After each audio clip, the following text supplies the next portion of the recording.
네, 안녕하세요. 오늘 이제 국가직 9급 행정법 관련해서 해설을 진행할 거고요. 이번 시험 가장 큰 특징은 여러분이 이제 개념에 대해서 기출에 대한 분석이 매우 중요하다는 것을 알 수 있고요. 그 다음에 이제 사례형에 대해서 앞으로의 출제 경향이 이렇게 이제 구축화되어 간다라는 거죠. 그래서 개념에 대한 정확한 이해와 그 다음에 지문으로 올바르게 빠르게 이해하는 것, 자, 이런 것들이 매우 중요하다는 것이 다시 한번 확인된 시험이었고요. 자, 간단하게 오늘 해설을 해보도록 할게요. 자, 신뢰보호의 원칙에 대한 설명으로 옳지 않은 것은 이렇게 나왔죠. 그러니까 행정법의 일반 원칙으로서의 신뢰보호 원칙은 너무 많이 나왔기 때문에, 자, 1번 보면 건축주와 그로부터 건축 설계를 위임받은 건축사, 자, 이렇게 있을 때에는 귀책 사유와 관련해서는, 자, 위임인과 수임인 모두가 운명 공동체라 그랬죠. 그렇기 때문에 귀책 사유는 비록 수임인에게 있다 할지라도 위임인의 것으로 같이 이루어진다라고 해서 강조했던 내용이었죠. 그렇죠?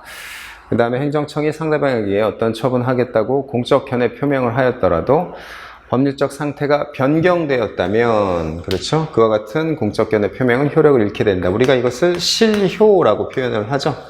그러니까 결국에는 사익, 그 다음에 공익 사이에서의 이익 형량의 문제는 행정법 전반에서 다 투영이 되는데, 신뢰보호를 통해서 보호하고자 하는 신뢰의 이익과 그 다음에 이제 공익 사이에서의 조화, 비교 형량에 따라서 결론을 달리하게 되죠. 여기에 이제 법률 적합성의 원칙이 적용되기도 하고요. 그 다음에 제3자의 공익, 사정 변경, 자, 이런 표현들은 결국에는 이러한 이익 형량에 기한 결과를 표명한 것이기 때문에 맞는 지문이 되죠.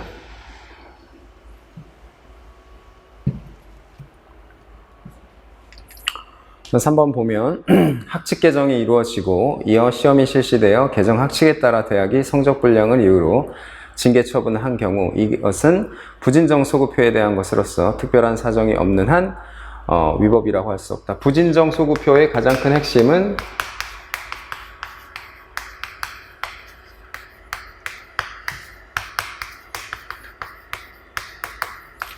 결국에는 법률관계, 사실관계가 완성 여부에 따라서 되는 거죠. 즉 종결이 되었다라는 핵심 요건 사실이 들어가면 우리는 이것을 진정소급표로 포섭을 시키고요. 그렇지 않은 경우에는 이제 부진정소급표로 포섭을 시키는 것이죠.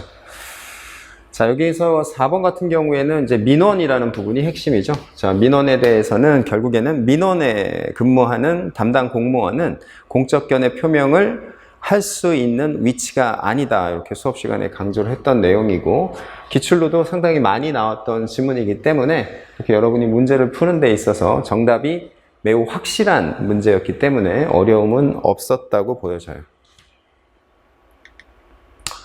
자, 행정위 효력에 대한 설명으로 옳지 않은 것은 이렇게 돼 있죠. 자, 1번을 보면 영업허가 취소 처분이 나중에 행정 전송 절차에 의해서 취소가 되면은, 자, 쟁송 취소의 효력이죠. 그러면 이 효력은 우리가 형성효가 있죠. 그렇죠? 이 형성효의 가장 큰 핵심이 바로 소급효죠. 그 다음에 이제 확정을 전제로 해서 발생하는 효력이 바로 인용 판결에 대해서 형성되는 기속력이 있고요. 그 다음에 인용 여부와 상관없이 형성되는 기판력이라는 게 있는데요.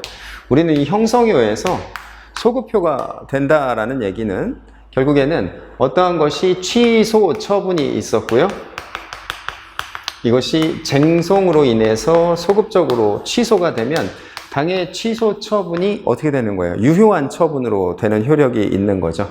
자, 그래서 형성이라는 것에 대해서 여러분이 어떻게 하는 거예요? 권리관계의 발생, 변경, 소멸을 일으키는 작용을 우리는 행정법에서 형성이라고 표현을 하는데, 당의 판결에는 형성 효력이 있고 그 핵심의 내용은 소급효라는 거죠. 그렇기 때문에 자, 취소 처분이 나중에 취소되면 어떻게 되는 거예요? 이 취소가 취소되는 거죠. 그렇기 때문에 유효한 처분이 유효한 내용이 되는 거죠. 그래서 영업행위는 무허가 영업이 아니라 허가 영업이 되는 거죠. 그렇죠? 자, 여러분이 운전면허를 갖고 있는데 음주운전을 했어요. 근데 그 음주운전 처분이 절차의 위법을 이유로 취소되었다고 하면은 운전면허의 취소 처분은 어떻게 돼요? 소급해서 취소가 되기 때문에 유효한 운전면허가 되는 거죠. 그래서 자신 있으면 운전해도 된다라고 수업 시간에 강조했던 내용이죠. 자, 그렇게 어려운 내용은 아니었어요. 형성효, 소급효와 관련된 효력이고요. 자, 2번 같은 경우에는 당연 무효가 아니고 취소되지 않는 한, 그렇죠?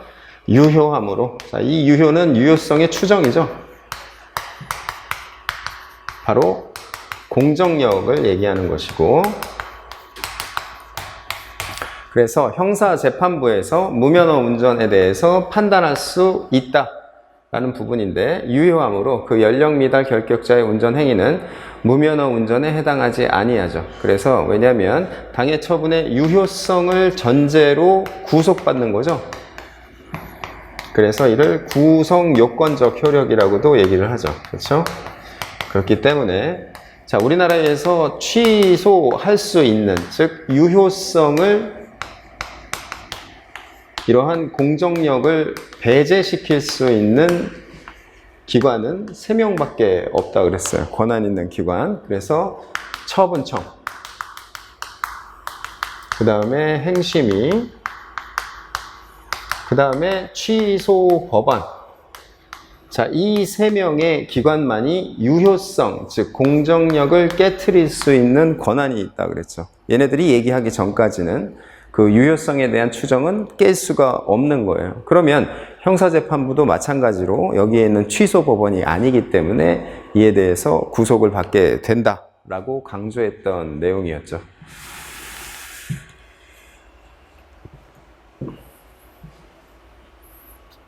자, 3번, 그 다음에 4번 다 동일한 내용이 되고요. 넘어가도록 하죠. 자, 다단계 행정결정에 대한 설명으로 옳지 않은 것은 일인데요. 자, 공유재산 및 물품관리법에 근거해서 공모 제한을 받아 이루어지는 우선협상 대상자 선정 행위. 자, 기존의 판례는 우선협상 대상자에서 배제하는 것에 대해서만 처분성을 인정했었죠. 근데 이제 최신 판례가 우선협상자로 선정하는 것도 당사자의 권리 의무 관계에 중대한 변동을 초래한다라는 거죠. 그러니까 A하고 B가 있을 때 얘한테 대해서 우선협상 대상자로 하고 그 다음에 B에 대해서 차순위 우선협상 대상자로 선정을 하게 된다면 경원자인 B 입장에서는 자, A에 대한 우선협상 대상자 지정에 대해서 다툴 수 있도록 함으로써 조속한 권리관계에 대한 분쟁의 해결을 달성할 수 있는 실익이 있는 거죠. 그래서 우리 판례는 이러한 우선협상 대상자 선정 행위에 대해서 최근에 그 처분성을 인정했죠. 그 내용이 바로 정답 지문으로 깔리게 된 거죠. 자, 학자들 사이에서는 이거를 이제 확약이라고 볼 수가 있기 때문에 확약에 대해서 우리 판례가 처분성을 인정한 것으로서 매우 유의미한 의미의 판결이다 이렇게 평석을 하고 있고요. 자, 아무튼 우선협상 대상자 선정 또는 배제 이 모든 것에 대해서 처분성이 인정된다라는 것이고 그 숨은 쟁점으로는 경원자 관계에서 또 다른 쟁점이 나올 수 있다라는 거 그것까지 여러분 같이 파악해 두어야 되는 지문이죠. 자, 나머지는 이제 부지사전 승인 처분에 대해서 우리 판례는 다단계 행정 행위로서의 처분성을 인정은 되지만 종국적인 처분이 있게 될 때에는 종국적 처분이 유효 적절한 구제 수단이 되는 거죠. 그것에 대해서 다투는 것이 더 유효 적절한 구제 방법이 된다라고 해서 협의의 소의 이익으로 판단했던 부분이죠. 많이 나왔던 지문이고요. 자, 공정위에서 부당한 공동행위를 한 사업자에 대해서 과징금 부과 처분을 한 뒤에 자, 공정위가 있고요. 그 다음에 갑을 병이 있죠. 자, 그래서 부당한 공동행위를 한다라는 것에 대해서 공정위가 알 길이 없기 때문에 자진 신고하는 사업자에 대해서는 감면을 해주죠. 예를 들어서 갑이 자진 신고를 했다라고 했을 때에는 갑이 이러한 업자들 사이에서 자진 신고, 밀고를 했다는 사유를 들키지 않도록 하는 취지에서 우선은 다 100씩 부과를 하는 거죠. 그 이후에 이제 갑에 대해서 다시 50으로 감면하는 종국적 처분을 때리게 되는 거죠. 그렇게 되면은 종국적 처분에 대해서 다투는 것이 유효적절한 구제수단이 되는 것이고, 이러한 중간적인 처분에 대해서는 다툴 실익이 상실된다라는 내용으로서 협의의 소외이익과 관련된 2번 지문과 동일한 지문이 되는 거죠. 자, 4번 양도 양수 인가 신청에 대해서 행정청이 내인가를 한 거죠. 내인가를 한 후에 그 다음에 내인가를 취소했다. 자, 그러면 본인가에 대하여 별도로 인가처분에 처분을 한다는 사정이 보이지 않는다면 이러한 내인가 취소 자체가 권리의무의 변동을 바로 초래한다라는 거죠. 그래서 처분성을 인정했고, 기출에서도 많이 다루었던 그러한 지문이 되겠네요. 자, 그렇게 뭐 어려운 문제는 아니었어요. 왜냐하면은 최신 판례인 일본 판례를 모른다 할지라도 나머지 판례가 이미 여러분에게 매우 친숙하고 익히 알고 있는 판례의 내용이기 때문에 선별 과정을 통해서 충분하게 고를 수가 있는 문제였어요. 자, 4번 행정행위의 하자에 대한 설명으로 옳지 않은 것은 이렇게 돼 있죠. 자, 1번 불가쟁력이 발생했죠. 불가쟁력이 발생한 보충역 편입 처분에 대해서 하자가 있더라도 그것이 당연 무효의 사유가 아닌 한 공무원, 요원, 소집 처분에 승계되는 것은 아니다. 우리 판례는 기본적으로 하나의 결합된 행위에 대해서만 하자의 승계를 인정하는 거죠.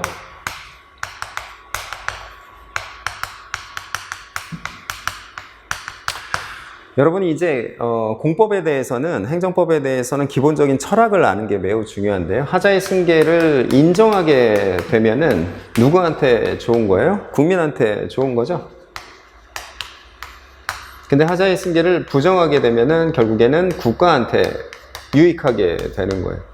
그렇기 때문에 이 둘 사이, 즉 사익과 공익 사이에서의 비교 형량이 요청되는 거죠. 그래서 우리 판례는 기본적으로 하나의 결합된 행위에 대해서만 하자의 승계를 인정하는데, 그렇다 할지라도 구체적 타당성에 대한 요청, 자, 그것이 바로 수인 가능성, 그 다음에 예측 가능성. 자, 이거를 기준으로 했을 때 예외적으로 우리 판례가 하자의 승계를 인정했죠. 그래서 개별 공시지가 결정에 대해서 이제 여기에 대해서 양도소득세 부과처분을 하죠. 자, 이것에 대해서 각자의 처분이 별개의 목적을 갖고 별개의 취지하에 별개의 행정행위라 할지라도,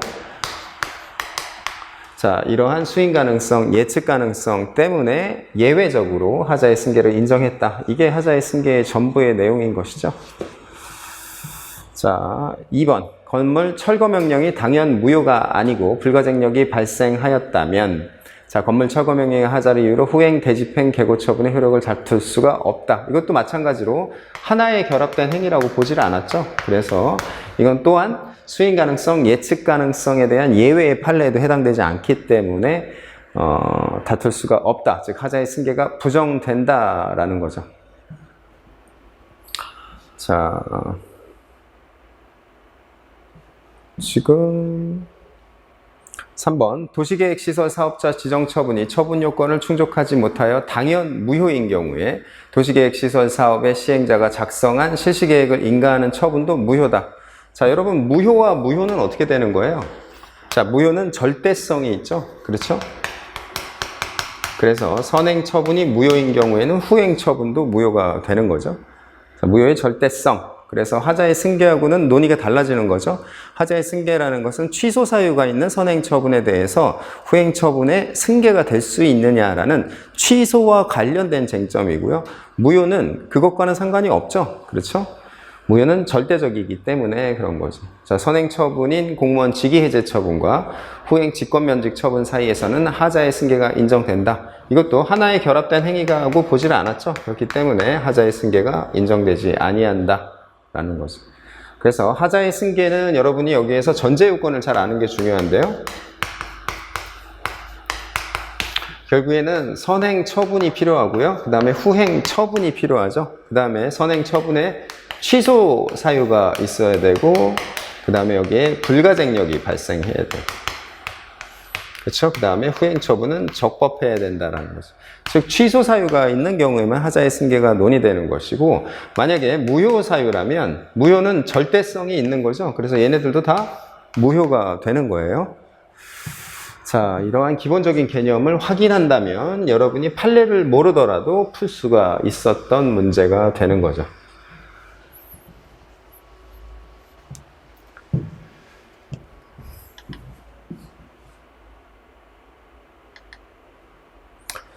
자, 다음 사례에 대한 설명으로 옳은 것은, 사례 문제가 5번에서 나온 것은 좀 익히 좀 여러분에게 약간 낯설어서 여러분 좀 당황했을 텐데요. 자, 민간시민단체 A는 관할행정청 B에게 개발사업의 승인과 관련된 정보공개 청구를 했네요. 정보공개 청구. 자, 현재 재판 진행 중인 사안에 포함이 되어 있다. 재판과 관련해서 우리가 판례가, 익히 여러분이 알고 있는 판례가 있죠.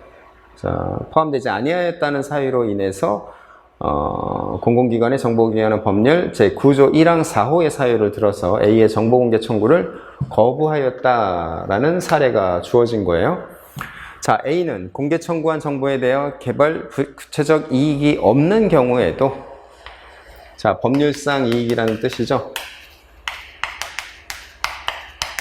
자, 개별 구체적 이익이 없는 경우에도 B의 정보공개 거부 처분에 대해서 취소소송으로 다툴 수가 있죠. 왜 그래요? 우리 헌법에 보면 기본적으로 알 권리가 규율이 되어 있죠. 이 알 권리라는 것은 구체적 기본권이죠. 그렇기 때문에 이 자체로서 원고 적격이 추정되는 거죠. 원고 적격이 긍정되는 거죠. 그렇죠? 우리가 여기랑 비교해야 되는 판례가 어떤 게 있었어요? 환경권 같은 경우에는 우리가, 자, 환경권 같은 경우에는 영향평가 대상 지역 밖에 있는 주민들에 대해서는 어떻게 봤어요? 본인이 수인 한도를 초과하는 사실을 적극적으로 입증한 경우에만 원고 적격을 우리 판례가 인정하고 있죠. 그러하지 아니하고 헌법상 환경권 또는 환경정책 기본권 등을 들어서 자기의 원고 적격을 주장하는 경우에 우리 판례는 인정하지 않는 것이 확립된 입장이죠. 결국에는 이러한 권리는 바로 추상적 기본권이라는 거예요. 이것에 대해서는 원고 적격을 인정하지 않는다라는 걸 여러분이 알 수가 있죠. 그래서 개별 구체적 이익이 없다 할지라도 모든 국민에게 알 권리를 헌법상 보장하고 있죠. 구체적으로. 그렇기 때문에 이미 헌법 자체에서 구체적으로 모든 국민에게 법률상 이익을 부여하고 있기 때문에 원고 적격이 인정된다라는 것이고, 결국에는 정보공개법은 이러한 헌법의 구체적 권리를 확인하는 거죠. 그래서 여러분이 이런 헌법에 관련된 내용, 이 개념을 알았으면 쉽게 풀 수 있는 문제죠. 자, 그 다음에 A가 공개 청구한 정보에 대해서 직접적인 이해관계가 있는 경우에는 B의 정보공개 처분에 대해서 정보공개 이행을 구하는 당사자 소송을 제기하여 다툴 수가 있다. 당사자 소송이 아니죠. 항고소송이고요. 그 다음에 A가 공개 청구한 정보의 일부가 정보공개에 관한 비공개 사유에 해당되는 때에는 나머지 정보만을 공개하는 것이 가능한 경우에는 일부 취소는, 여러분들이 기속행위에 대해서 일부 취소가 가능하다는 쟁점이 있고, 우리 판례는 이를 의무라고 보고 있어요. 수서부원에. 그 이유는 바로 소송경제, 그 다음에 행정경제 측면에서, 자, 일부가 위법한 경우에는 일부만의 취소를 하는 것이 당사자의 재판 청구권에 대해서도 실효적 보장이며 분쟁의 이례적 해결을 위해서라도 이것이 타당하다라는 입장에서 일부 취소에 대해서 반드시 재판부에서 그렇게 하여야 한다, 이렇게 판시를 하고 있죠. 그러면 일부 취소가 되기 위해서는 법에 규정이 있죠. 정보공개법에서는 일부 취소에 관련된 명문의 규정이 있는 것이고, 만약에 명문의 규정이 없다 그러면 분리 취소 가능성에 의해서 우리 판례는 판시를 하고 있는데, 자, 정보 같은 경우에는 1페이지, 그 다음에 2페이지, 3페이지 이렇게 어떻게 되는 거예요? 분리할 수가 있고, 그 다음에 특정할 수가 있는 거죠. 이러한 것은 결국에는 일부 취소가 가능한 전제 조건이 충족됐다라는 거니까 일부 취소를 명할 수 있다가 답이 되겠죠. 그렇죠? 그 다음에 아까 이제 재판과 관련해서 이 판례는 뭐 여러분이 이미 포함된 내용이라 아니라 할지라도 여기에 해당할 수가 있다라는 판례는 여러분이 좀 친숙한 판례이기 때문에 선별하는 데 있어서는 큰 어려움이 없었던 문제예요.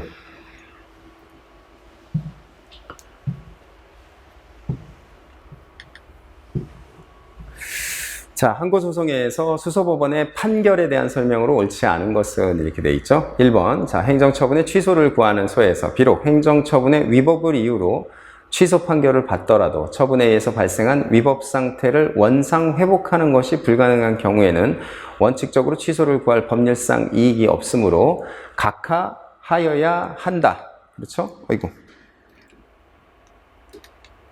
그렇죠? 소의 이익과 관련된 부분이기 때문에 자, 원상 회복시키는 것이 불가능하다라면 이것은 12조 후단에 있는 소의 이익과 관련된 부분이죠. 자, 2번 해임처분 취소소송 계속 중에 임기가 만료되어 해임처분의 취소로 지위를 회복할 수 없다 할지라도 자, 취소로 처분 1부터 임기 만료일까지의 기간에 대한 보수 지급을 구할 수 있는 경우 이렇게 돼 있죠. 이거를 우리 판례는 부수적 이익이다 이렇게 표현하고 이 부수적 이익이 잔존하고 있다면 예외적으로 협의 해소 이익이 긍정된다라는 게 뭐 명백한 판례 입장이죠. 그렇기 때문에 이에 대해서 판단하여야 한다. 자, 이것도 뭐 맞는 지문이 되겠죠. 뭐 여러분이 이렇게 알고 있는 판례의 지문이었어요. 자, 관할청이 농지법상의 이행강제금 부과처분을 하면서 재결청에 행정심판을 청구하거나 관할행정법원에 행정소송을 할 수 있다고 잘못 알린 경우에 행정법원에 항고소송 재판 관할이 생긴다 이렇게 되어 있는데요. 우리가 이행강제금과 관련해서는 자, 농지법과 그 다음에 건축법 요거를 강조를 많이 했었죠. 자, 농지법상으로 이행강제금에 대해서 국민이 시비를 걸고자 할 때에는 비송사건 절차법에 의해서 넘어간다 그랬어요. 근데 건축법상의 이행강제금에 대해서는 항고소송이 된다라고 여러분께 강조를 많이 했었죠. 그러면 비송사건 절차법이기 때문에 이것은 행정법원의 관할이 없죠.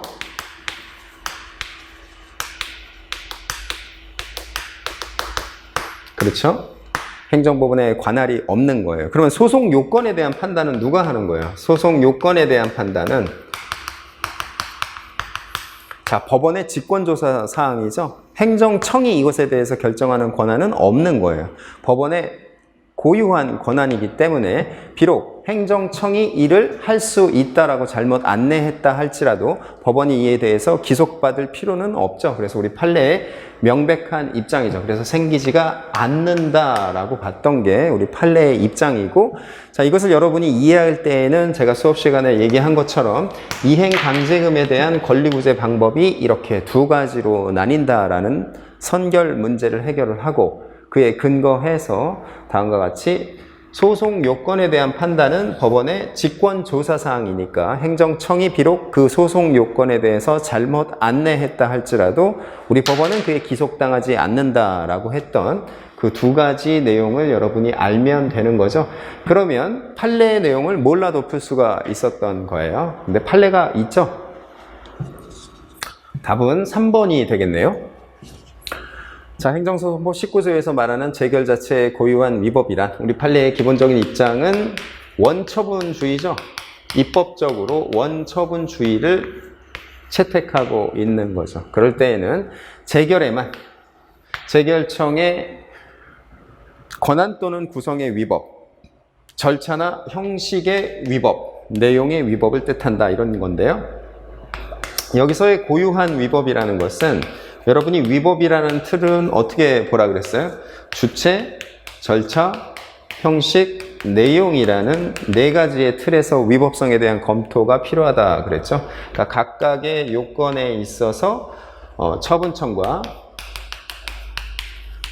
그 다음에 행심위가 있을 때 처분청에는 없고 행심위에만 있는 주체, 절차, 형식, 내용 측면에서의 고유한 위법이 있는 경우에는 자, 행심위를 피고로 해서 행심위의 재결을 소송의 대상으로 할 수 있다라는 게 바로 원처분주의의 핵심 내용인 것이죠. 그거를 확인하고 있는 내용이니까 맞는 내용이 되는 거죠. 그래서 답은 3번이 되겠네요.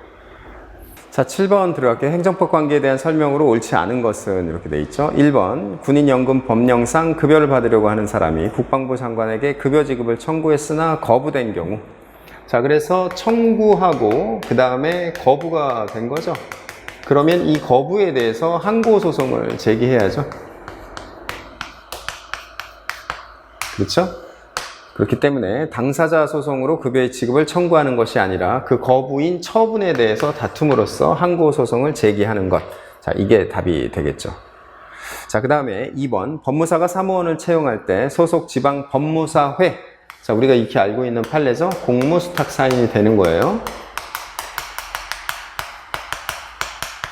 그러니까 공무수탁 사인은 대법원의 법무사와 관련된 통제 업무에 대해서 수탁을 받은 거고 그에 의해서 형성되는 내용은 당연히 공법상 법률 관계에 대한 내용이 되는 것이니까 이에 대해서는 맞는 얘기가 되겠죠. 그 다음에 사무처리의 긴급성으로 인해서 해양경찰에 직접적인 지휘를 받아 보조로 방제 작업을 한 경우에 자기에게 의무 없는 일을 대신 행해준 것이고 그것에 대해서 발생한 비용에 대해서 청구하는 법리, 그것은 민법에 있는 사무관리에 대한 법리죠. 그렇기 때문에 이것은 민사소송으로 청구할 수 있다. 이게 맞는 얘기가 되는 거죠. 자, 4번. 공익사업을 위한 토지 등의 취득 및 보상에 관한 법률상 환매권이 나오면 여러분 어떻게 된다고 했어요? 기본적으로 우리 법리는, 판례는 이 환매라는 것에 대해서 자, 사법상 매매로 보고 있죠. 그렇기 때문에 사법상 매매로서 민사소송의 대상이라는 게 우리 기본적인 판례의 입장이니까 이것과 관련해서 증감을 구하는 소송도 역시 민사소송이다. 맞는 지분이 되겠죠. 답은 1번이 되겠죠. 자,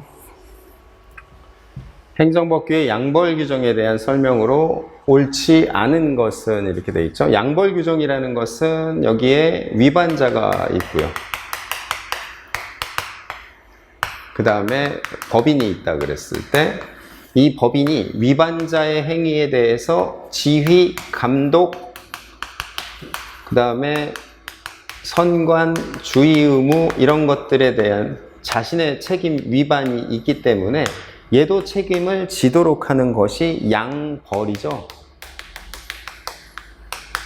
벌이라는 건 형벌에 대한 줄임말이에요. 그렇죠? 그러니까 어디에 나오는 거예요? 바로 행정 형벌 파트에서 나오는 것이죠. 양벌. 자, 양벌 규정은 행위자에 대한 처벌 규정이죠. 동시에 그 위반 행위의 이 귀속 주체인 영업주, 여기서 얘기하고 있는 법인에 대한 처벌 규정이죠. 그렇죠? 양벌이기 때문이에요. 자, 종업원의 범죄 성립이나 처벌이 영업주 처벌의 전제 조건이 되는 것은 아니다. 여기서 언급한 바와 같이 법인 자체에 대해서 어떠한 의무 위반이 있는 거예요? 법인 스스로의 이러한 것에 대해서 위반한 책임이 있는 거죠.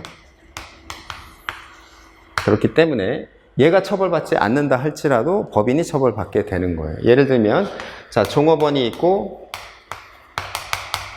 영업주가 있으면 만약에 종업원이 형사 미성년자예요. 13세라 할지라도 얘는 처벌을 안 받죠. 그렇다 할지라도 영업주는 처벌을 받는 것은 자신에게 이러한 의무가 부과되어 있고 이러한 의무를 위반했기 때문인 거죠. 자, 그래서 2번도 맞는 거죠. 자, 3번. 법인 대표자의 법규 위반 행위에 대한 법인의 책임. 자기 책임이라는 거죠. 그래서 법인 자신, 그렇죠? 자신의 법규 위반 행위로 평가될 수 있는 행위에 대한 법인의 무슨 책임이다? 간접 책임이 아니라 바로 직접 책임이다. 이것이 행위 책임 원리에 부합하고 우리 헌법재판소의 명백한 입장이죠. 자, 양벌 규정에 의한 법인의 처벌이라는 것은 형사처벌이에요. 여기서 얘기하는 게. 그렇죠. 행정, 형사처벌이죠. 행정, 형벌이니까요. 그래서 행정적 제재일 뿐 형벌과는 성격을 달리한다. 아니죠. 형벌이죠. 그렇죠. 자, 행정적 제재 처분이라는 것은 뭐 과태료, 이게 행정 질서벌이죠. 자, 이것과는 달리 행정 형벌이 되는 거예요. 그게 양벌 규정이죠. 자, 이 문제는 결국에는 여러분이 목차를 제대로 보는 게 매우 중요하다라는 걸 다시 한번 보여주는 제시문이에요. 왜? 행정법규의 양벌 규정은 행정 형벌 파트에서 우리가 배웠던 개념이기 때문이죠.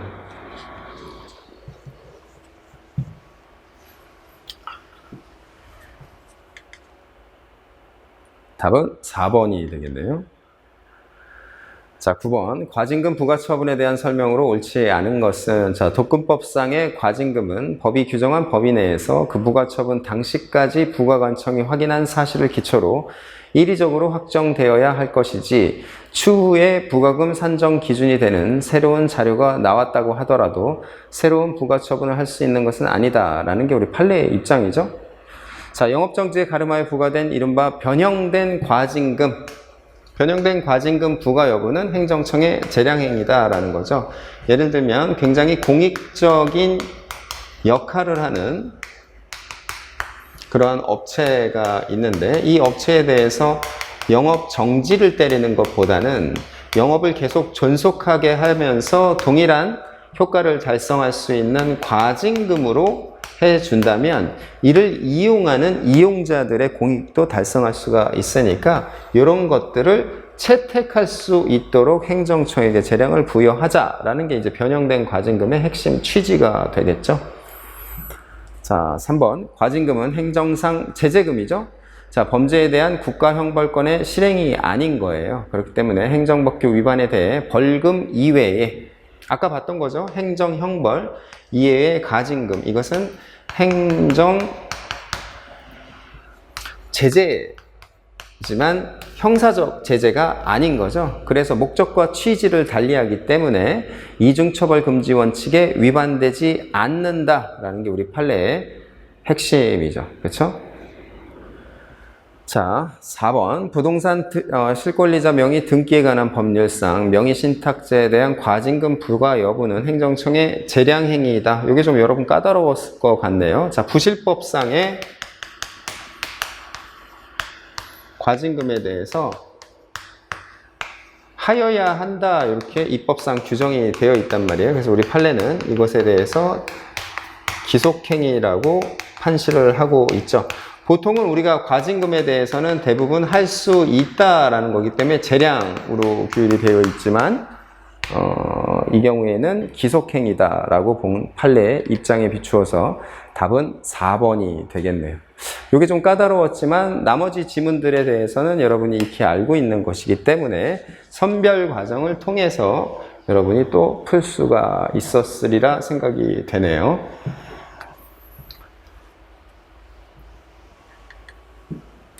자, 행정상 손해배상에 대한 설명으로 옳지 않은 것은 이렇게 되어 있는데요. 1번. 자, 국가배상 청구권의 소멸시효 기간은 지났으나 국가가 소멸시효 완성을 주장하는 것이 신의성실 원칙에 반한다라는 것은 결국에는 국가 측의 과실이 있는 거죠. 그렇죠? 그래서 배상 책임을 이행했단 말이에요. 그러면 국가는 원칙적으로 해당 공무원에 대해서 구상권을 행사하는 게 어때요? 자기가 잘못하고서 공무원한테 구상권을 행사하는 것 자체도 신의칙상 허용될 수가 없다라고 보는 게 우리 판례의 입장이죠. 내용 자체의 요건은 좀 까다롭지만 여러분이 판례를 익히 알고 있고 이미 기출에서도 언급이 됐던 내용이기 때문에 이렇게 직관적으로 분석하면 되겠죠. 국가가 잘못한 거예요. 그렇게 하고 나서 공무원한테 구상권을 행사하는 것은 바람직하지 않다라고 강조했던 내용이었는데요. 1번이 답이 되겠네요. 자, 2번. 공무원이 관계법령의 해석이 확립되기 전에, 자, 해석.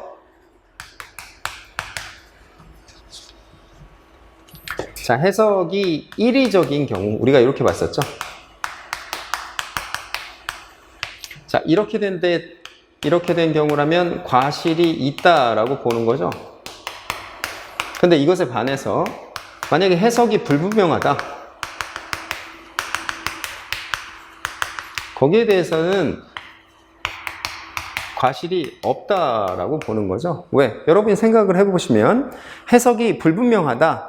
그러면 어느 한서를 채택하는지 여부에 대해서는 그 당시에 과실이라고 보기가 어렵죠. 어느 한서를 채택하더라도 아직 확정된 유권 해석이 내려지지 않은 상태에서 직무상 과실을 인정하도록 한다면 공무원의 어떠한 직무 적극성의 저해 요소가 되겠죠. 그래서 우리 판례는 이렇게 구분을 하고 있어요. 이리적이냐, 이리적이지 않느냐에 따라서 직무상 과실 여부, 즉 이러한 경우에는 과실이 없다라고 보고 있는 거죠. 그렇죠?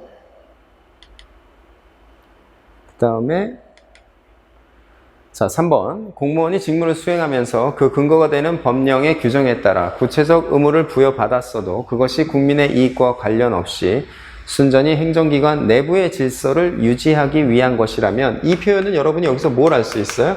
결국에는 사익보성이 흠결된 경우라는 걸 알 수 있죠. 우리 판례는 이에 대해서 이제 인과관계의 요소로 봐서 인과관계가 없다 이렇게 보고는 있는 거죠. 그래서 배상 책임을 부담하지 않는다. 이렇게 하는 게 맞는 판례의 태도가 되는 거죠. 자, 그 다음에 행정처분이 항고소송에서 취소되었네요. 그렇죠? 그러면 이제 항고소송의 기판력과 그 다음에 당해처분이 곧바로 공무원의 고의과실로 인한 것으로서 불법행위를 구성하지는 않는다. 그러면 국배에서의 기판력. 자, 이 기판력이 국배에 미치느냐 이 부분에서 우리 판례는 그렇게 보지 않는다. 이렇게 했던 내용이었죠.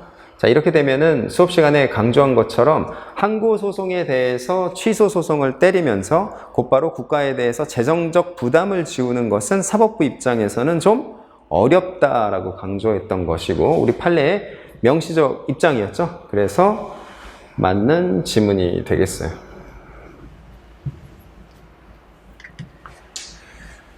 자, 다음 사례에 대한 설명으로 옳지 않은 것은 이렇게 돼 있죠. 자, 건축주 갑은 토지 소유자 을과의 매매 계약을 체결하고 그 다음에 을로부터 토지 사용의 승낙을 받아서 지금 땅은 을의 땅인 거죠. 그 다음에 이 건물이 갑의 건물인 거예요. 근데 이제 갑이 자, 이렇게 토지에 대한 소유자가 타인의 소유면 갑이 이 건물에 대해서 올바른 사용을 하기 위해서는 을로부터 사용을 받을 수 있는 사용 권한이 전제가 충족돼야겠죠. 근데 이 사안에서는 지금 어떻게 된 거예요? 갑이 잔금 기일 내에 지급을 하지 못하면 즉시 매매 계약이 해제될 수 있고 이 경우 토지 사용 승낙서는 효력을 잃으며 갑은 건축 허가를 포기, 철회하기로 약정했다라는 거죠. 지금 약정했는데 지금 그 약정된 내용에 따라서 매매 계약이 해제된 상태죠. 그러니까 갑은 을의 토지 위에서 더 이상 이 건물을 사용할 수 있는 권한을 상실한 상태라는 걸 알 수 있어요. 즉 토지 사용 권한이 지금 상실된 상태다라는 거죠. 자, 요게 사실관계가 되는 거예요. 자, 착공에 앞서 갑의 귀책 사유로 해당 토지를 사용할 권리를 상실한 거죠. 그렇죠? 얘가 잘못해서 약정된 내용대로 이행하지 않았기 때문에 더 이상 토지를 사용할 권한을 상실했을 때, 자, 을은 A 시장에 대해서 건축 허가 철회를 신청할 수 있다. 즉, A 시장이 얘한테 건축 허가를 때려준 거고요. 그러면 얘가 토지 사용을 상실했기 때문에 얘한테 철회를 요구할 수 있는 권리가 있다라고 본 게 우리 판례의 입장이죠. 자, 기본적으로는 직권 취소와 철회는 행정청이 법령에 규정이 없어도 할 수 있는 것이고 국민이 이에 대해서 요구할 수 있는 권리가 없다라고 보는 게 일반적인 원칙인데, 이러한 구체적 타당성이 요구되는 사안에서 우리 판례는 소유자가 시장에 대해서 철회 요구를 할 수 있다라고 보고 있죠. 자, 건축 허가는 대물적 성격을 갖는 거예요. 자, 대물적이라는 것은 그 당의 건축물의 안정성 자체에 대해서 허가를 주는 것이지, 걔가 건물을 잘 지을 수 있다라는 인적 사유에 의해서 허가를 해주는 건 아니다라는 취지죠. 그래서 행정청으로서 그 건축 허가를 할 때 건축주 또는 토지 소유자가 누구인지 등 인적 요소에 관해서는 형식적 심사, 즉 올바르게 체크가 되어 있는지, 자, 그것만 심사하는 것. 자, 그게 물적 허가의 내용 정의가 되는 거죠. 자, A시장은 건축 허가 당시 별다른 하자가 없었고 철회의 법적 근거가 없으므로 건축 허가를 철회할 수 없다, 이렇게 되어 있는데요. 아까 얘기한 것처럼 직권 취소와 그 다음에 철회는 일종의 행정청 스스로의 자정작용이라고 보는 거죠. 그래서 행정청이 위법하거나 또는 부당하다고 했을 때 할 수 있는 거죠. 그러니까 법령에 규정이 없다 할지라도 할 수가 있는 거고요. 근데 우리 행정기본법 18조 19조에서 명시적으로 직권 취소와 철회의 입법적 해결을 했기 때문에 이제는 법령상 일반적 근거도 구비되어 있는 것이고, 기존의 우리 판례의 입장은 법령상 근거가 없다 할지라도 할 수 있다라고 봐야 되기 때문에 이 부분이 틀린 부분이 되겠죠. 자, 4번 철회권의 행사는 기득권의 침해를 정당화할 만한 중대한 공익상의 필요와 제3자의 이익을 보호할 필요가 있고, 공익상의 필요 등이 상대방의 이익을 정당화할 만큼 강한 경우에 하나여, 즉 이익 형량이라는 거죠.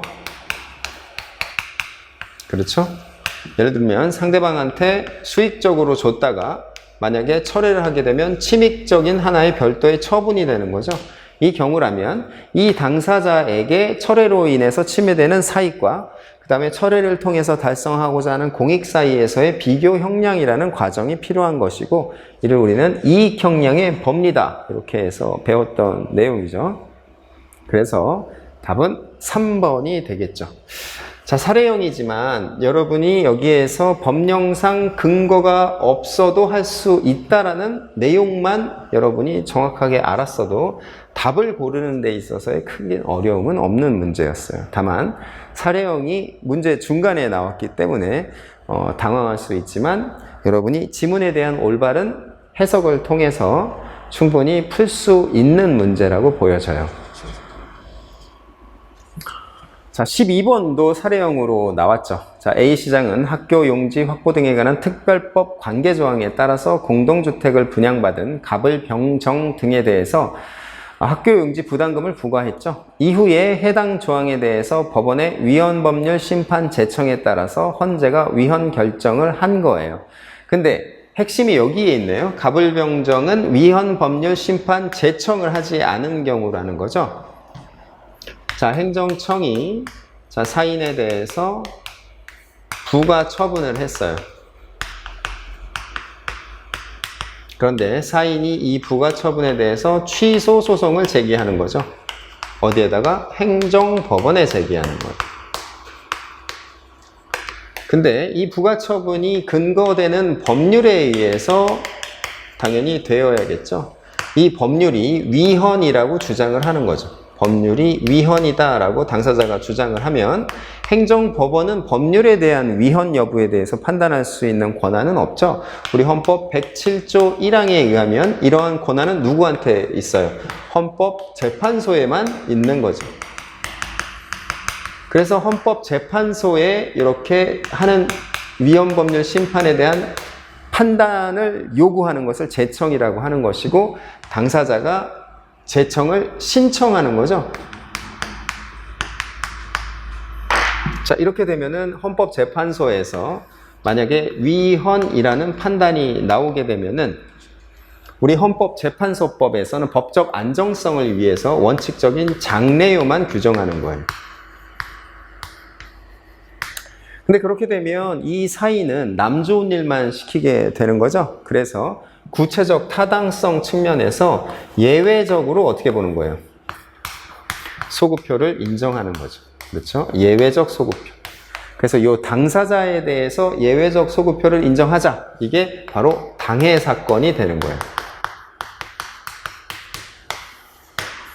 그 다음에 재청 신청은 하지 않았는데 다른 지역에서 취소 소송이 진행 중인 사람들, 자, 이런 애들을 우리는 병행 사건이라고 하는 거죠. 얘에 대해서도 마찬가지로 구체적 타당성 측면에서 예외적 소구표가 인정되어야 되고요. 그 다음에 동종 사건이라 그래서 또 위헌법률 심판 재청을 다른 법원에서 한 사람, 얘네 3명에 대해서는 우리가 예외적인 소구표를 인정한다라는 거죠. 그런데 그게 아니라 자, 위헌 결정 이후에 제소하는 일반 사건.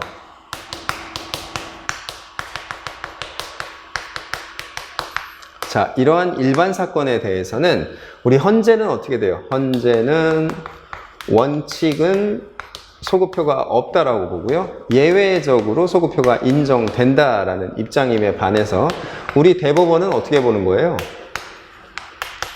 원칙 모두 소구표 해주는데 예외적으로 내가 중요하게 생각하는 가치인 기판력, 그 다음에 불가쟁력, 그 다음에 공익적 요청이 더 큰 경우 이렇게 된다. 실무적으로 여기서 다 걸린다 그랬던 것들. 자, 그 내용이 시험에 나온 거예요. 자, 갑이 부담금을 납부하였고요. 부담금 부과 처분에 대해서 불가쟁력이 발생한 거죠. 그러면 갑을병정은 이미 여기에서 위헌법률 심판 재청을 하지 않았죠. 그렇기 때문에 여기에서 지금 위헌법률 심판 재청을 하지 않은 일반 사건에 해당된다라는 걸 여러분이 알 수가 있고요. 그 다음에 부과 처분에 대해서 불가쟁력이 이미 발생했다라면 예외적 소구표, 일반 사건에 대해서 예외적 소구표가 해당되지 않는 경우, 그렇죠? 자, 여기에 해당이 되는 거죠. 그렇기 때문에 위헌으로 결정되었다 하더라도 이미 납부한 부담금의 반환을 받을 수가 없게 되는 거죠. 자, 을은 부담금을 납부한 후에 부담금 부과 처분에 대해서 행정소송을 제기한 거예요. 부담금을 납부한 후에 부담금 부과 처분에 대해서 행정소송을 제기해야 했고 현재 소가 계속 중이네요. 그 얘기는 뭐예요? 현재 소가 계속 중인 경우를 우리는 여기에서 병행사건이라고 봤었죠? 그렇죠? 자, 이런 경우에 을이 위헌법률 심판 재청을 신청하지 않았기 때문에 을에게는 위헌 결정의 소구표가 미치지 않는다. 미치게 되는 거죠. 이러한 경우를 우리는 아까 검토한 바와 같이 병행사건으로서 구체적 타당성 측면에서 예외적인 소구표가 형성되는 경우라고 봤기 때문에 2번은 틀리게 되는 거죠.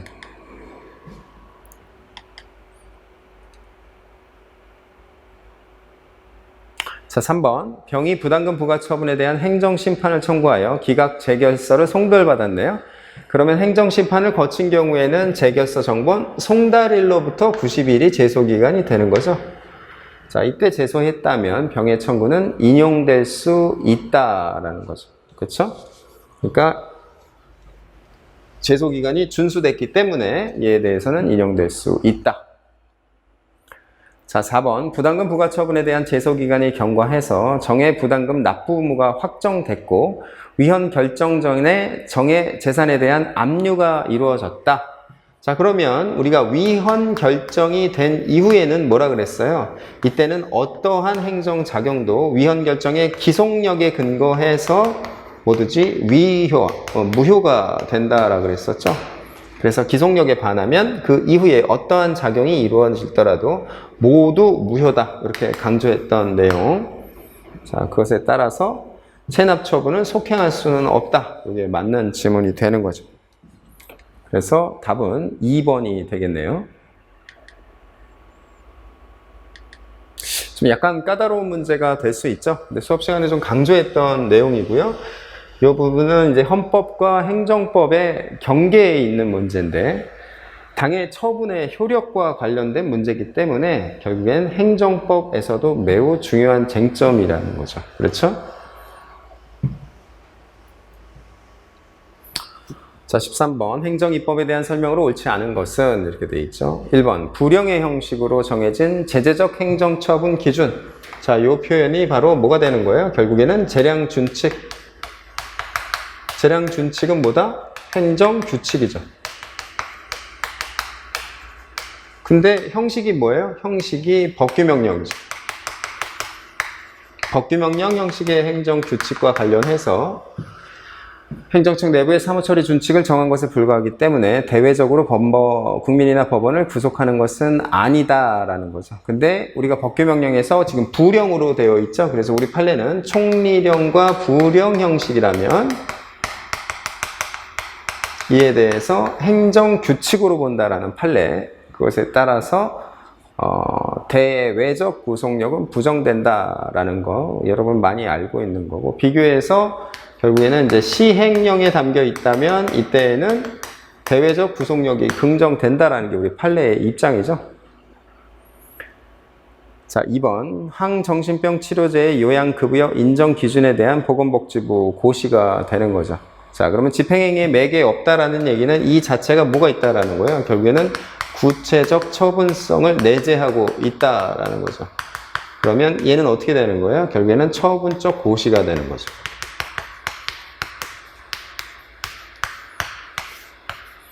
그렇기 때문에 처분에 해당된다라는 거죠.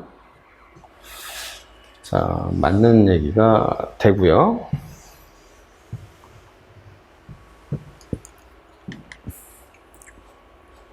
자, 법률의 위임에 의해서 효력을 갖는 법규명령이 법 개정으로 위임의 근거가 없어지게 되면, 자, 법규명령이라는 것이 법규성을 갖게 되는 것은 원래는 법률만이 법규 창조력을 갖고 있는 거죠. 근데 얘가 위임을 해줬기 때문이죠. 근데 위임이 없다면 얘는 어떻게 되는 거예요? 단순 행정규칙에 불과하게 되는 거죠. 법규성이 없기 때문이죠. 그래서 효력을 상실하게 되는 거죠. 자, 그래서 답은 3번이 되는 거죠.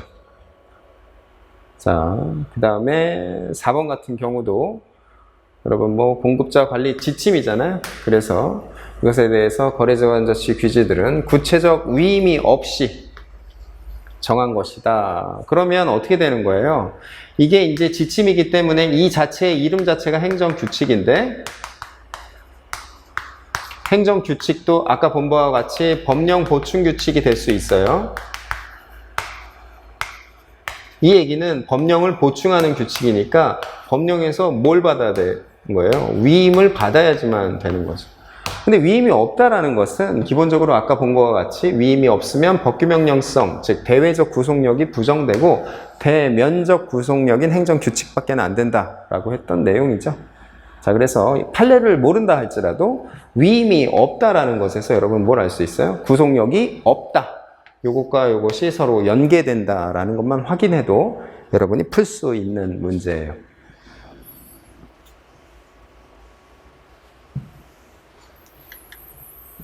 자, 14번. 자, 행정작용에 대한 설명으로 옳은 것은 이렇게 되어 있죠. 자, 구체적인 계획을 위반함에 있어서 지침이 되거나 특정 사업의 기본 방향을 제시하는 내용의 행정계획은 항고소송의 대상인 행정처분에 해당하지 않는다. 자, 지침이 되는 거죠. 그 얘기는 뭐예요? 결국에는 제 수업 시간에 강조했던 마스터 플랜.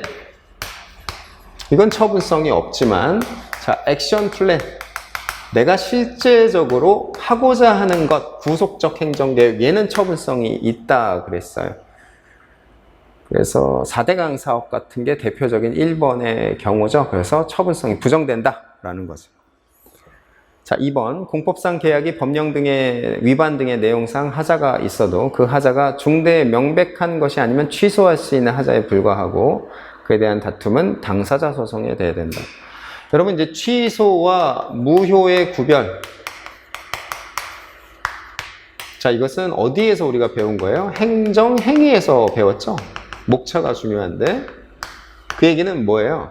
위법하면 그 효과가 취소, 무효로 갈려지게 되는 것은 어디에서만? 우리가 행정행위에서만 우리가 검토하는 것이고, 그 다음에 여기서 행정행위의 공정력을 배웠던 거죠. 그러면 공법상 계약 같은 경우에는 어떻게 돼요? 얘는 위법하면 어떻게 되는 거예요? 무효로만 기결되는 거죠. 그렇죠? 왜? 공정력이 없어서 그렇죠. 그렇기 때문에 당사자 소송에 의하여야 한다는 건데 중대 명백한 것이 아니면 취소할 수 있는 하자에 불과하다 이게 아니라 무조건 무효가 되는 거죠. 지도, 권고, 조언 등의 행정지도는 행정지도라는 것은 상대방의 임의적인 협력을 전제로 한다는 것이 핵심이었어요. 그렇기 때문에 법령의 근거를 요하고 항고소송의 대상이 된다? 아니죠. 근거를 요하지 아니하고 항고소송의 대상이 되질 않죠. 왜? 임의적 협력을 전제로 하는 것이니까 공권력 행사라고 보기가 어렵기 때문이죠.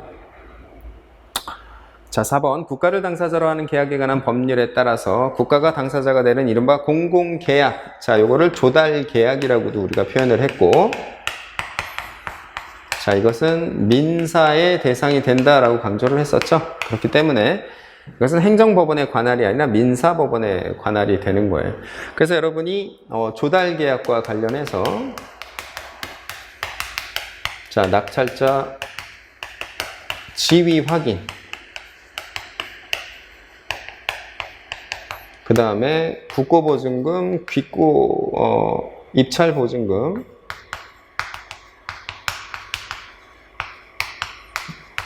국고귀속. 자, 이런 것들이 바로 조달계약에서 이루어지는 민사상의 분쟁이라 그랬죠. 그렇기 때문에 이는 민사법원의 관할이 있다. 이 부분 여러분이 잘 명심해서 풀면 뭐 어려운 문제는 아니었죠. 그래서 답은 1번이 되겠네요.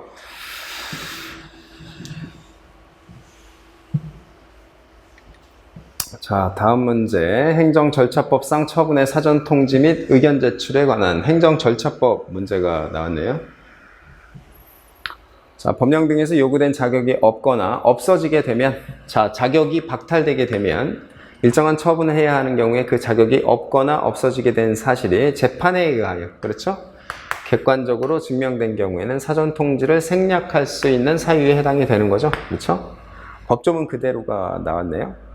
자, 행정청의 처분으로 의무가 부과되거나 권익이 제한되는 경우라 할지라도 당사자가 의견 진술 기회를 포기한다라는 의사표시를 명백히 한 경우에는 생략할 수 있다. 이것도 마찬가지로 법조문이 그대로 나왔죠. 자, 별정직 공무원인 대통령 기록관장에 대한 직권 면직 처분에 대해서는 사전통지 및 의견 청취 등에 관한 행정절차법상의 규정이 적용되지 않는다. 이렇게 봤고요. 그 다음에 4번은 대통령이 한국방송공사 사장을 해임하면서 사전통지 절차를 거치지 않은 경우 해임처분은 위법하다. 이렇게 봤었죠. 자, 여러분이 보면 별정직 공무원에 대해서 자, 이 공무원에 대해서 인사처분과 관련된 경우에 우리가 행정절차법이 적용되지 않는 거잖아요. 원칙이.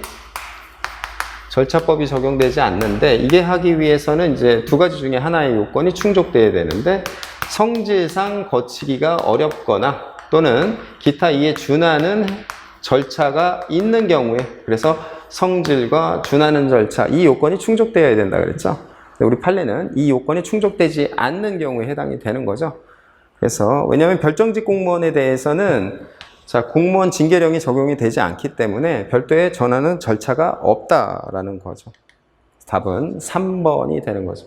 강조했던 거죠. 인사처분과 관련해서 절차법이 적용이 배제되기 위해서는 이 두 가지 중에 한 가지가 반드시 충족되어야 된다라는 것인데 이것과 관련해서는 이제 뭐 직위 해제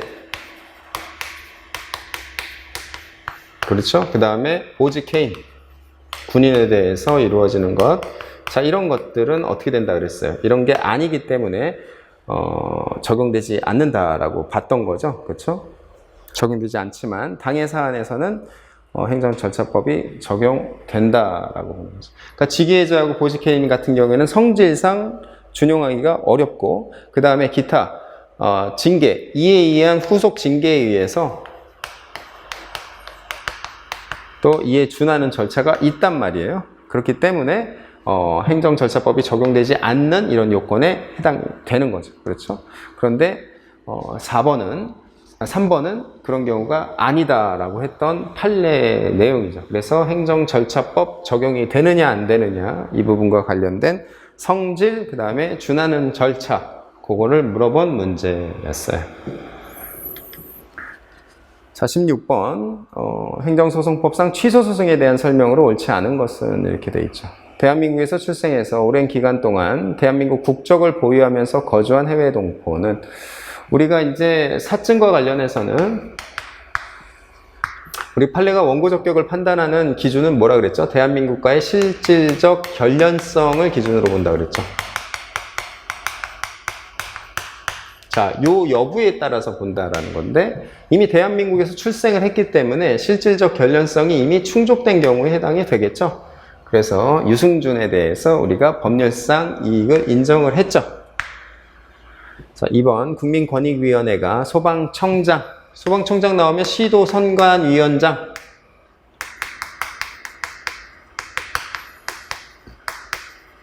얘네들이 원래 기본적으로 행정기관이기 때문에 뭐가 없어요? 당사자 능력이 없죠.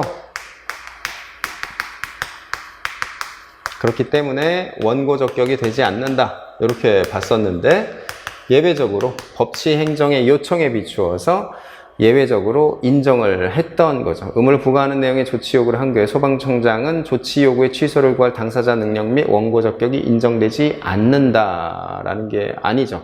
그래서 이때에는 예외적으로 인정된다라고 본 거죠. 그렇죠?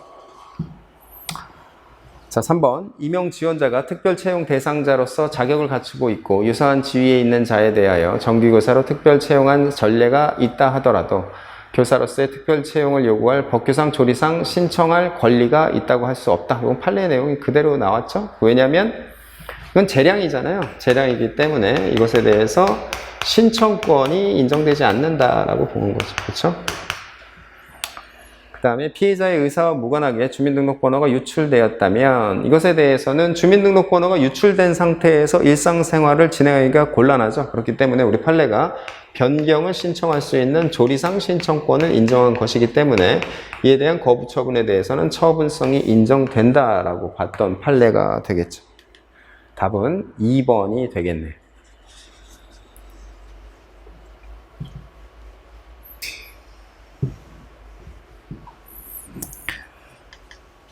자, 행정상 즉시강제에 대한 설명으로 옳은 것은 이렇게 되어 있죠. 그러면 여러분이 이제 행정상 강제 집행과 그 다음에 즉시강제에 대해서 수업 시간에 구분하는 강조를 많이 했었죠. 여기에서는 의무의 부과가 있고요. 의무 부과라는 게 결국 이제 하명이죠. 하명이 있는 경우고, 여기서는 어때요? 하명이 없죠? 왜 그래요? 즉시성, 그 다음에 급박성이라는 어떠한 즉시강제의 행정 목적의 필요성 때문에 여기서는 별도의 의무 부과가 없다라고 했었던 내용이죠. 그것만 알아도 뭐 우리가 풀 수가 있죠. 그러면 의무 부과가 없는 상태에서 강제를 하는 거기 때문에 어때요? 보충성이 필요하겠죠? 왜? 권익 침해가 더 크잖아요. 그래서 강제 집행이 된다면 강제 집행으로 가고, 안 되면 즉시 강제로 간다. 이 두 가지 쟁점을 강조를 많이 했었는데요. 자, 그 내용을 기반으로 해서 한번 보죠. 항고소송의 대상이 되는 처분의 성질을 갖죠. 행정상 즉시 강제라는 것은 권리 의무의 변동을 초래하기 때문에 당연히 처분의 성질을 갖죠. 자, 과거의 의무 위반에 대해서 가해지는 제재이다. 아니죠. 과거의 의무 위반에 대해서 가해지는 제재가 아니라 지금 하지 못하게 하는 거죠. 그렇죠? 자, 목전에 급박한 장애를 예방하기 위한 경우에는 예외적으로 법률의 근거가 없이도 발동될 수 있다라는 것이, 법률의 근거가 있어야죠. 그렇죠? 침익적이기 때문에 법률의 근거가 없이도 이 부분이 틀렸죠. 자, 강제 건강 진단과 예방 접종은 대인적 강제 수단에 해당한다. 그렇죠? 이 사람은 개인적에 대해서 수인 의무를 부과하는 거기 때문에 대인적 강제 수단에 해당된다. 맞는 거예요. 자, 위법한 즉시 강제 작용으로 손해를 입은 자는 국가나 지자체를 상대로 국가배상법이 정한 바에 따라 손해배상을 청구할 수 있다. 손해를 입었으면 국가배상을 청구할 수가 있겠죠. 그래서 답은 기역, 리을, 미음이 되겠죠.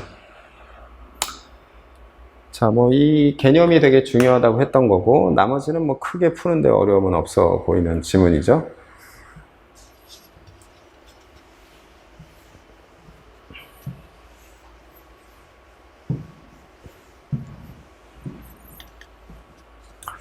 다음 중 행정심판법에 따른 행정심판을 제기할 수 없는 경우만을 모두 고르시오 이렇게 되어 있네요.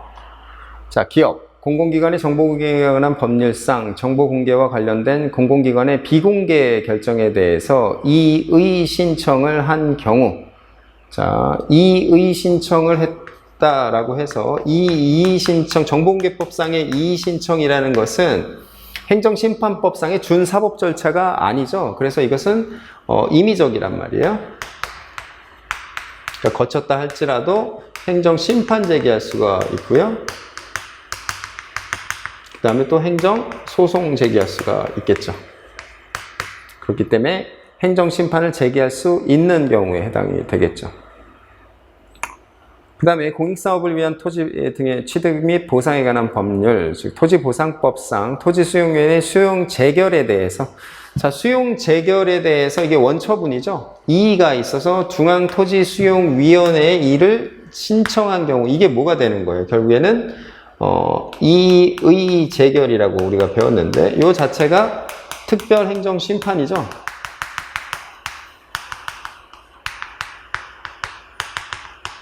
그래서 여기에서 이의라고 표현한 이유는, 자, 이의라는 표현은 중앙토지수용위원회에다가 신청했다가 또 중앙토지수용위원회에다가 이의를 신청할 수가 있는 거죠. 그래서 같은 기관에 할 수 있는 경우가 있다라고 했었죠, 수업 시간에. 왜냐하면 자, 경기도하고 여기에 있는 경상도하고 같이 이어지는 만약에 고속도로를 개설하는 토지 보상이 이루어지는 경우라면 수용 재결을 어디서 하는 거예요? 전국에 걸쳐서 있기 때문에 여기에 대해서 중앙토지수용위원회가 하는 거죠. 그러면 이의 재결도 어디서 하는 거예요? 이 재결도 마찬가지로 중토위에서 한단 말이에요. 같은 기관에서 하기 때문에 이를 이의라고 표현만 할 뿐이지 실질은 행정심판이다. 그래서 특별행정심판이다라고 강조했던 것. 그러니까 이건 안 되는 거죠. 자, 난민법상 난민 불인정에 대해서 법무부 장관에게 이의 신청을 한 경우에 대해서는 우리가 이것을 행정심판을 제기할 수 없게끔 난민법에 되어 있어요. 난민법의 이제 개별 내용인데 만약에 이런 게 나온다 그러면 나머지 지문에 대해서 여러분이 풀 수 있는 거로 깔아줘야겠죠. 자, 한번 볼까요? 민원 처리에 관한 법률상 법정 민원에 대한 행정기관 장애 거부 처분에 대해서 이의 신청. 자, 민원처리법에 근거한 이의 신청에 대해서는 우리 판례가 전심 절차로 보지 않는 거죠. 그래서 행정심판으로 볼 수 없죠. 그래서 이것에 대해서 행정심판 제기할 수 있다. 그래서 단순 이의 신청으로 봤기 때문에 그래서 행정심판 제기할 수 있다라는 것은 여러분이 익히 알고 있었던 거예요. 그러니까 답을 고르는 데 있어서의 어려움은 없었죠. 그렇죠? 그래서 여러분이 결국에는 객관식에서 출제자가 만약에 좀 브리타의 내용을 지문으로 깔았다 할지라도 선별 과정을 통해서 풀 수 있게끔 낼 수밖에 없단 말이에요. 어려운 게 나왔다 그래서 그것 때문에 당황하지 말고 이 부분이 좀 까다로울 수는 있지만 나머지 부분은 여러분에게 이미 친숙하기 때문에 답을 고르는 데 있어서도 크게 어려움이 없어 보여요.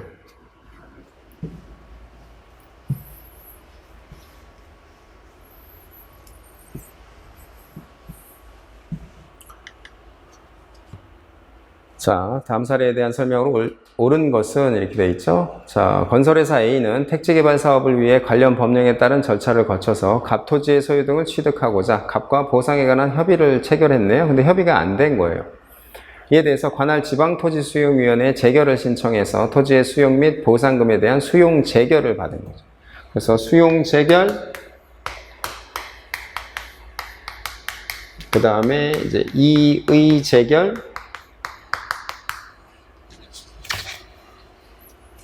또는 행정소송, 뭐 요게 우리가 토지보상법에서 배웠던 권리구제 절차의 가장 간결한 내용이었죠. 자, 갑이 수용 재결에 대해서 이의 신청을 제기하면 사업의 진행 및 토지의 수용 또는 사용을 정지시키는 효력이 있다. 자, 이의 신청이라는 것이 바로 특별행정심판이죠. 자, 우리 행정심판법과 행정소송법의 기본적인 것은 소제기의 집행 부정지 원칙이죠. 그렇기 때문에 이에 대해서 당사자의 권익구제를 위해서 행정심판에서는 뭘 규정한 거예요?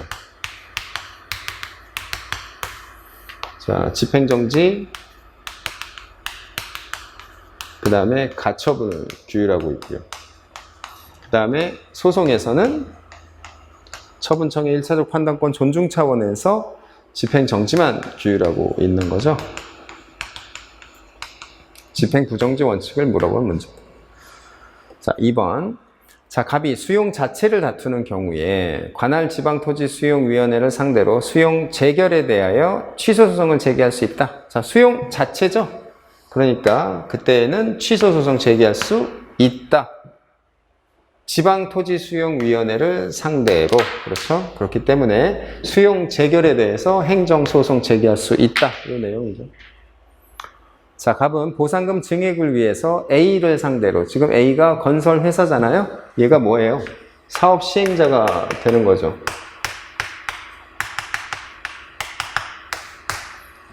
보상금 증액을 위해서 사업 시행자를 상대로 손실보상을 구하는 민사소송을 제기할 수 있다.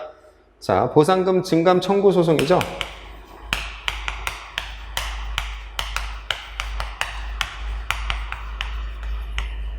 자, 이것에 대해서는 우리 판례가 형식적 당사자 소송이라고 해석을 하고 있죠. 당사자 소송이에요. 보상금 증감 청구 소송은 당사자 소송이고 핵심은 뭐가 되는 거예요?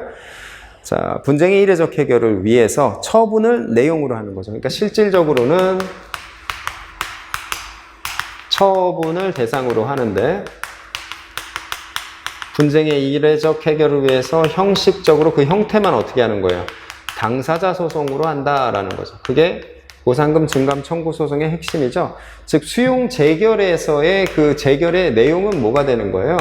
지금 수용 시기, 범위, 그 다음에 수용 보상금 이런 거란 말이죠. 그럼 이것도 보상금도 처분이다라는 거죠. 그래서 처분을 다투는 거죠. 실질적으로 처분을 다투는 거지만, 자, 예를 들면 사업 시행자하고 토지 소유자, 얘네들이 가격을 결정할 수 있는 실질적인 가장 핵심적인 당사자들이란 말이에요. 그래서 얘네들이 링에서 직접적으로 다투게 함으로써 분쟁의 이례적 해결을 통해서 형식적 당사자 소송으로 해석하는 것이 타당하다라는 게 강조했던 내용이죠. 그래서 답은 3번이 되겠네요.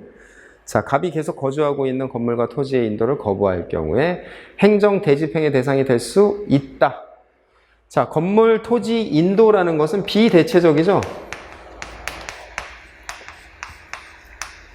비대체적인 경우에는 대집행이 안 되는 거죠. 대신 집행하는 거니까 요건이 되기 위해서는 비대체적이면 안 되죠. 대체적 자기 의무만이 대집행의 대상이 되는 거죠. 그러니까 답은 취소소송을 제기할 수 있다? 옳은 건 답은 2번이 되겠네요. 그렇죠? 옳은 거니까요.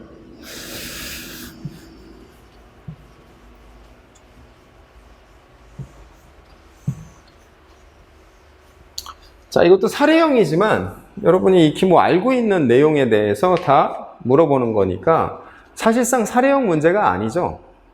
그렇죠? 사실상 사례형 문제가 아니라 익히 알고 있던 각 단원에서의 핵심적인 지문 내용이기 때문에 결국에는 좀 문제를 빠르게 분석하는 것, 그것이 좀 요구되는 문제였어요. 자, A씨 시장은 식품 적객업주 갑에 대해서 청소년 고용 금지 업소에 청소년을 고용했다는 사유로 식품위생법상의 근거에서 영업정지 2개월의 처분에 가름하는 과징금 부과 처분.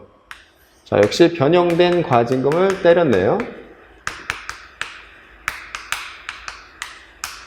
갑은 부과된 과징금을 납부하였다. 그러나 갑은 이후에 과징금 부과 처분에 하자가 있음을 알게 되었다. 자, 이런 사실관계에서 1번. 자, 갑은 납부한 과징금을 돌려받기 위해서 자, 관할 행정법원에 과징금 반환을 구하는 당사자 소송을 제기할 수 있다. 여러분 세금이나 이것에 대해서 오납금, 세금에 대해서 돌려받는 것에 대해서 우리 판례는 기본적으로 뭐로 보는 거예요? 부당이득 반환으로 보는 거죠. 근데 이 부당이득 반환이라는 것이 민법의 규율에 되어 있다. 그러니까 우리 소송물을 기준으로 하는 우리 판례의 입장에 따르면 무슨 민사소송의 대상이다 이렇게 명시적으로 보고 있는 거죠. 같은 맥락에서 이것도 마찬가지로 민사소송의 제기를 해야 되겠죠. 자, A씨 시장이 과징금 부과 처분을 함에 있어서 과징금 부과 통지서의 일부 기재가 누락되어 있어 이를 이유로 갑이 관할 행정법원에 과징금 부과 처분의 취소를 구하는 소를 제기한 경우에 A 시장은 취소 소송 절차가 종결되기 전까지 보정된 과징금 부과 처분 통지서를 송달하면 일부 기재 누락의 하자가 치유된다. 자, 여러분 취소 소송 절차가 종결되기 전까지 보정한다. 여기서 하자의 치유의 문제죠. 자, 하자의 치유라는 것도 여러분이 사익과 공익 사이에서의 고민을 해봐야 돼요. 자, 사익 측면에서는 하자의 치유가 되면은 어떻게 되는 거예요? 불이탈을 받을 수가 있겠죠. 그런데 국가적 측면에서는 어때요? 공익적 측면에서는 행정청 스스로의 행정 경제를 달성할 수가 있는 거예요. 이 두 가지 사이에서의 또 이익 형량이 필요한 거죠. 그래서 우리 판례는 법치주의 원칙상 원칙적으로 허용되지 않고 예외적으로만 하자의 치유가 인정되는데 그 예외의 요건이 필요하다는 거죠. 그래서 경미한 하자에 대해서만 우리가 인정함으로써 뭘 달성하자? 행정 경제를 달성하자. 그렇게 본 거죠. 그래서 경미한 절차의 하자에 대해서만 우리가 하자의 치유를 인정하자. 이렇게 보는 거죠. 그 다음에 당의 국민의 사익을 고려해서 또 어떻게 보는 거예요? 쟁송 제기 이전까지만 보자.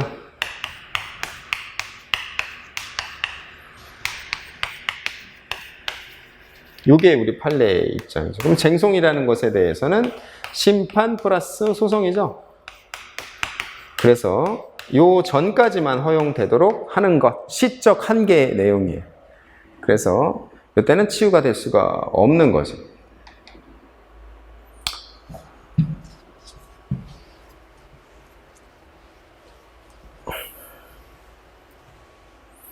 자, 식품위생법이 청소년을 고용한 행위에 대해서 영업허가를 취소하거나 6개월 이내 기간을 정하여 영업의 전부 또는 일부를 정지, 영업소 폐쇄를 명할 수 있다고 하면서 행정처분 세부 기준은 총리령으로 위임했다. 이렇게 되어 있네요. 그럼 총리령에서 정하고 있는 제재처분 기준, 또 문제가 나왔네요. 그렇죠? 그러면 부령,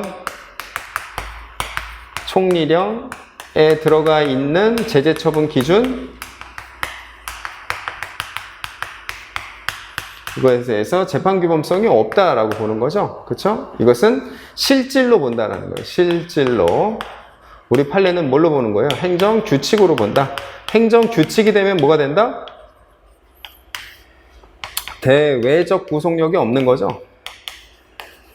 대외적 구속력이 없으니까 어떻게 돼요? 판사가 볼 필요가 있어요? 없어요? 없죠. 그 얘기가 뭐야? 바로 재판규범성이 없다라는 표현으로 여러분이 배우라 그랬죠. 그렇죠? 재판규범성이 부정된다. 자, 이 부분만 한번 보고 넘어갈까요? 이 부분은 수업 시간에도 강조를 많이 했는데 원래 제재처분 기준이라는 거는 행정규칙이죠.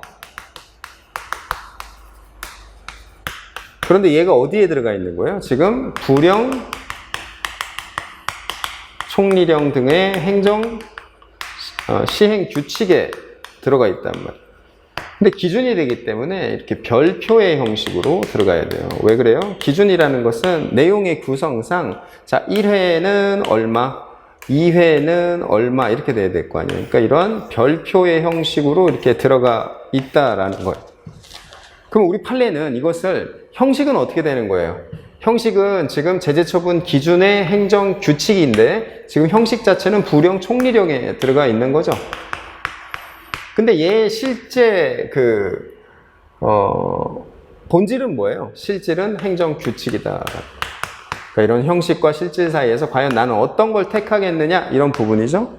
근데 원래 행정청 내부에서의 재량 처분 기준이기 때문에 원래 행정청 스스로 보기로 했던 내용인데 만약에 판례가 이것에 대해서 형식대로 본다면 이것대로만 해야 되잖아요. 그러면 얘가 불쌍한 사정, 그 다음에 얘가 어떠한 재량으로서의 고려해야 될 여러 가지 요소들을 판사가 배제한 상태에서 행정청 내부적 기준에 따라서만 기속적으로 판단해야 되는 문제가 발생하는 거죠.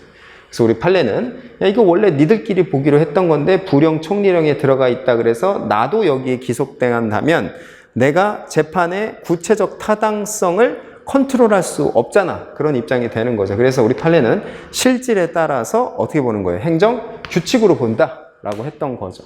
여러분이 여기서 당황할 수가 있는 거는 총리령이라고 되어 있다라는 부분도 불령이라고 보통 봤는데 자 그런 것에 대해서 디테일을 좀 파악할 수 있다면 재판 규범이 되지 못한다. 이 표현이 뭐다라는 거예요? 행정 규칙이다라는 표현과 똑같다라는 거죠. 그것만 알 수 있으면 뭐 어려운 문제는 아니에요. 자, 갑은 자신은 청소년을 고용한 적이 없다고 주장하면서 제기한 과징금 부과처분 취소 소송이 계속되는 중에 A씨 시장은 갑이 유통기한을 경과한 식품을 판매한 처분 사유를 추가 변경할 수 있다. 자, 처분 사유의 추가 변경이라는 것도 마찬가지예요. 첫 추변도. 이를 통해서 달성하고자 하는 공익은 뭐예요? 자, 행정의 경제죠. 그 다음에 소송의 경제성이에요. 분쟁의 이례적 해결을 달성할 수가 있죠. 근데 그렇게 되면은 사익은 어떤 게 침해가 되는 거예요? 자, 예상하지 못한 불이탈을 받게 되니까 절차적 측면에서 당사자는 당황하게 되는 거죠. 그래서 절차권에 대한 침해를 받는 거죠. 그러니까 행정법의 가장 기본은 비교 형량이라고 그랬고 이 비교 형량 결과로서 어떻게 하는 거예요? 자, 기본적 사실관계의 동일성이 인정되는 경우에만 첫 추변을 인정함으로써 이 두 가지 가치에서의 조화를 달성하고자 하는 게 우리 판례의 핵심 취지니까 기본적 사실관계의 동일성이 인정되어야지만 추가 변경을 할 수가 있는 거예요. 그러면 기본적 사실관계의 동일성이 있느냐라는 부분이죠. 근데 청소년을 고용한 사실, 그것과 그 다음에 유통기한이 경과한 사실, 이것은 여러분이 볼 때의 법률적 상황을 전혀 배제한 상태에서 그 기초가 되는 사실관계 측면에서는 전혀 다른 사실인 거죠. 그러니까 시간적, 장소적, 인적 이러한 기초적 사실관계 요소적인 측면에서 다른 사실이라는 얘기예요. 그 얘기가 뭐예요? 기본적 사실관계의 동일성이 없다라는 거니까 추가 변경할 수 없다 이렇게 되겠죠. 답은 3번이 되겠네요. 자, 오늘 여러분 좀 빠른 시간 안에 문제를 분석했는데 앞으로 이제 여러분이 어떻게 공부해야 되는지에 대해서 어떠한 지표를 제시한 트렌드였다고 보여져요. 그러니까 시간이 좀 부족할 수가 있는데 내용 자체는 어렵지 않단 말이죠. 그래서 시간이 부족한 것에 대해서 내용 자체가 어렵지 않은 그러한 환경하에서 여러분이 얼마만큼 빠르고 정확하게 답을 고를 수 있느냐 이 부분에 대해서는 기출에 대해서 개념을 빠르게 연계하는 연습이 트레이닝이 아주 잘 되어 있어야지만 주어진 시간 안에 여러분이 갖고 있는 지식하에서 빠르게 고를 수가 있는 거예요. 그래서 수업 시간에 강조한 것처럼 여러분이 다른 형태의 지문으로 나오더라도 동일한 개념이라는 것을 빠르게 인지하고 빠르게 선별하는 능력이 앞으로도 매우 중요한 행정법의 관건이 된다는 것을 강조하면서 오늘 시간을 마치도록 하겠습니다. 고생하셨습니다.